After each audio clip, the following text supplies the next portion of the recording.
Welcome to CN சமையல். இன்றைக்கி நம்ம குலோப் ஜாமுன் எப்படி பண்ணுறதுன்னு பார்க்கலாம். அதுக்கு பார்த்தீங்கன்னா இங்கே பாருங்கள், 1 2 அளவுக்கு எடுத்துருக்கேங்க. அதே 2 அளவுக்கு வந்து தண்ணி ஊற்றுறேன்.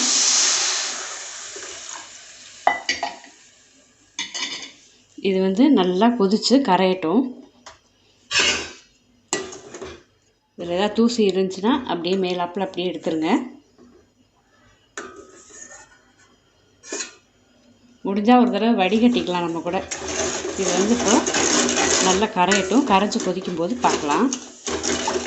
இது ரொம்ப அழுக்கு இருக்க மாதிரி அப்படின்னு நினச்சிங்க, அழுக்கு இருக்க மாதிரி தெரிஞ்சது அப்படின்னா இதில் என்ன பண்ணுறீங்க, கொஞ்சம் 1 ஸ்பூன் பால் எடுத்து இதில் விட்டீங்க அப்படின்னா இந்த நுரையாக வருது பார்த்தீங்களா, இது பூரா அப்படியே அழுக்காக அதாவது இந்த நுரையாக அப்படி வந்துடும். அழுக்கு பூரா நம்ம அப்படியே மேலாப்பில் அப்படியே எடுத்து போட்டுடலாம். கொஞ்சோண்டு பால் விட்டிங்கன்னா இந்த மாதிரி வந்துடும். அழுக்கு பூரா தெளிவாக ஆயிரும். நமக்கு வந்து சீனி பார்த்தீங்களா தெளிவாக இருக்குது. இந்த நுரையெல்லாம் எடுத்து பக்கத்தில் ஒரு தட்டில் வச்சிட்டிங்க அப்படின்னா அந்த அழுக்கு பூரா கிளியர் ஆயிடும் நமக்கு. இப்போ பார்த்தீங்கன்னா இதில் கொஞ்சமாக ஏலக்காய் பவுடர் போட்டுக்கிறேன். சீனியோடு கலந்து வச்சது தான். இப்போ நம்ம வந்து நான் வந்து இன்றைக்கி ஒரு 7 நிமிஷம் விட்டுட்டு ஆஃப் பண்ணிடுறேன். நான் 5லேருந்து ஒரு 7 நிமிஷம் விடுங்க போதும். நான் 7 நிமிஷம் விடுறேன். 7 நிமிஷம் கழிச்சதுக்கப்புறம் இதை அடுப்பு ஆஃப் பண்ணிடலாம். நம்ம அடுத்து என்ன பண்ணணும்னு பார்க்கலாம் வாங்க. இப்போ பார்த்தீங்கன்னா நான் ஒரு பாக்கெட் எடுத்திருக்கேன். கொஞ்சம் கொஞ்சமாக தண்ணி ஊற்றி மாவு பிசையணும். ரொம்ப தண்ணி ஆகிடக்கூடாது. பார்த்தீங்கன்னா நான் 1/2 டம்ளர் எடுத்தேன் தண்ணி. நான் எவ்வளோ ஆகுதுன்னு பார்க்கலாம். ரொம்ப அழுத்தம் கொடுக்காம மெதுவாக பிசைங்க. இப்படி பூ மாதிரி தண்ணி மட்டும் கவனமாக பார்த்து கொஞ்சம் கொஞ்சமாக ஊற்றிக்கிங்க. டக்குன்னு ஊற்றிடாதீங்க.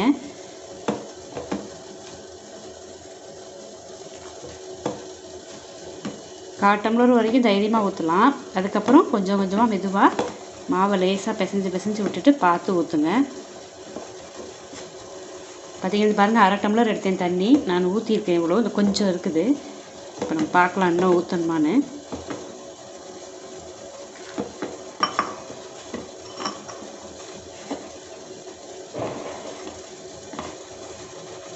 ரொம்ப கெட்டியாகவும் இருக்கக்கூடாது, ரொம்ப தளர்வாகவும் இருக்கக்கூடாது. மாவு வந்து அந்த அளவுக்கு மாவு பிசைஞ்சுக்கலாம்.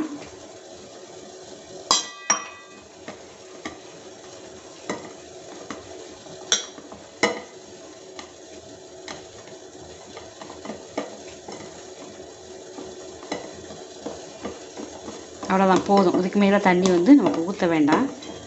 பார்த்தீங்கன்னா நான் 1/2 டம்ளர் எடுத்தேன் தண்ணி. பாருங்கள் இவ்வளவு இருக்குது. இன்னும் 2 சொட்டு விட்டுக்கலாம்.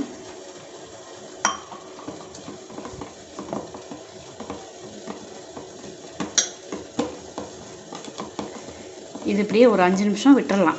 ஒன்றுமே பண்ண வேண்டாம். இப்படியே ஒரு 5 நிமிஷம் மூடி போட்டு நம்ம மூடி வச்சுட்டு அதுக்கப்புறம் என்ன பண்ணுறதுன்னு பார்க்கலாம். இப்போது நம்ம மாவு பிசைஞ்சோம் இல்லைங்களா, அது 5 நிமிஷம் ஆச்சுங்க. இப்போ நம்ம எடுத்துக்கலாம். அதை அப்படியே விட்டுருந்தோம் இல்லைங்களா, அதனால லைட்டாக கொஞ்சம் பிசைஞ்சு விட்டுக்கலாம். ரொம்ப அழுத்தி பிசையாமல் சும்மா லேசாக போதும். இப்போது கையில் கொஞ்சம் நெய் தொட்டுக்குங்க.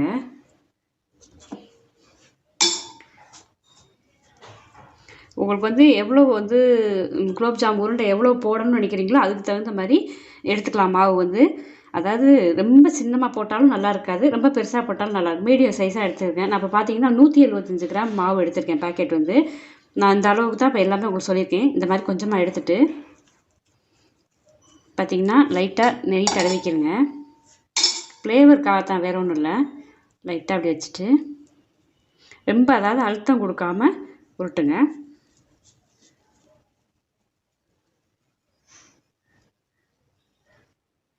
பார்த்தீங்கன்னா கொஞ்சம் வெடிப்பு இல்லாமல் நமக்கு வரணும்.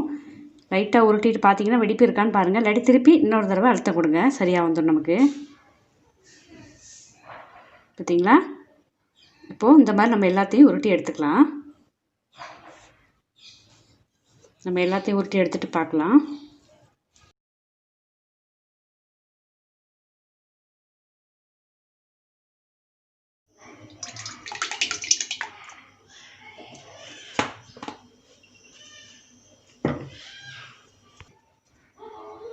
இப்போ எண்ணெய் காயுது இல்லைங்களா, நம்ம இதை பாருங்கள் எல்லாத்தையும் தட்டில் உருட்டி வச்சுருக்கோம். அதை வந்து நீங்கள் திருப்பி எடுத்து எண்ணெயில் போடும்போது லைட்டாக அந்த மாதிரி எடுத்து ப்ரெஸ் பண்ணிவிட்டு போடுங்க. ரொம்ப வேண்டாம், லைட்டாக மேலாப்பில் அழுத்தம் கொடுத்துட்டு, அழுத்தம் கொடுக்காமல் இப்படி மேலாப்பில் எடுத்துகிட்டு போடலாம். எண்ணெய் வந்து ரொம்ப காயக்கூடாது. அப்படி காஞ்சதுன்னா சட்டுன்னு நமக்கு வந்து செவந்து போயிடும்.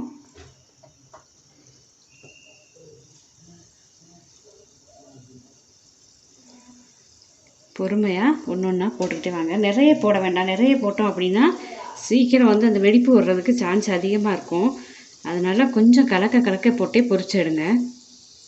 ஒரேடாக போட்டு எடுத்துடலாம் அப்படின்ட்டு நம்ம எடுக்கக்கூடாது.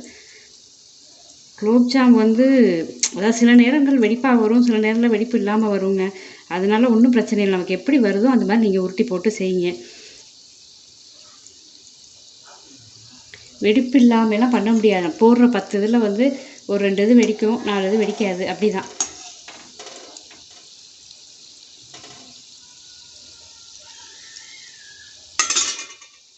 கையில் எடுத்துகிட்டு லைட்டாக ப்ரெஸ் பண்ணிகிட்டே போடுங்க. போடும்போது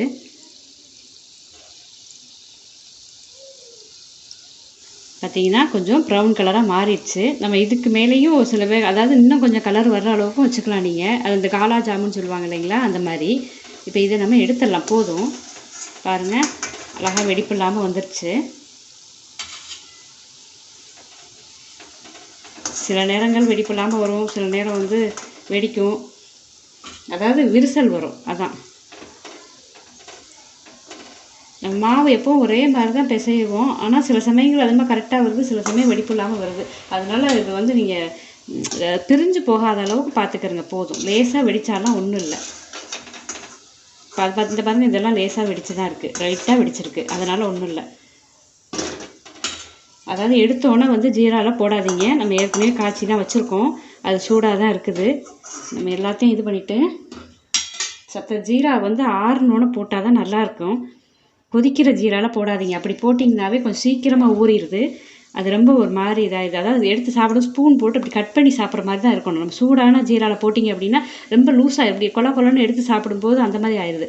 நீங்கள் திரும்பவும் சொல்கிறேன், போடும்போது அந்த உருண்டையை எடுத்து ஒரு தடவை நல்லா அப்படி அழுத்தாமல் மேலாப்பில் அப்படி உருட்டிட்டு போடுங்க. அப்போ அந்த கொஞ்சம் இந்த வெடிப்பு வர்றது வந்து கொஞ்சம் நமக்கு வந்து இதாக இருக்கும். அதே சமயத்தில் அடுப்பு ரொம்ப கூட்டி இருக்க வேண்டாம்.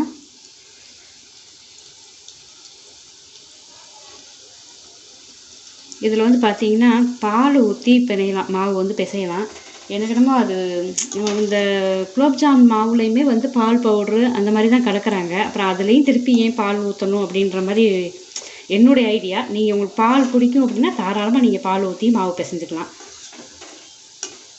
அது இன்னும் கொஞ்சம் அப்படியே ரொம்ப ஒரு மாதிரி திகட்டுற மாதிரி ரொம்ப ஹெவியாக இருக்க மாதிரி இருக்குது பால் ஊற்றி பண்ணும்போது நமக்கு.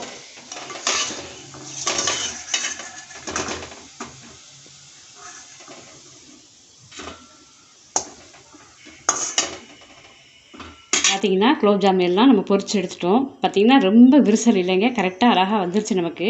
இப்போ பார்த்திங்கன்னா இப்போ இதில் நான் போட்டுடுறேன். இது ஏன் நான் வந்து சூடோட பொரிச்ச உடனே போடலன்னு கேட்டிங்கன்னா, அந்த ஜீரா வந்து நல்லா ஹீட்டாக இருந்தது, அதனால் நான் போடலை.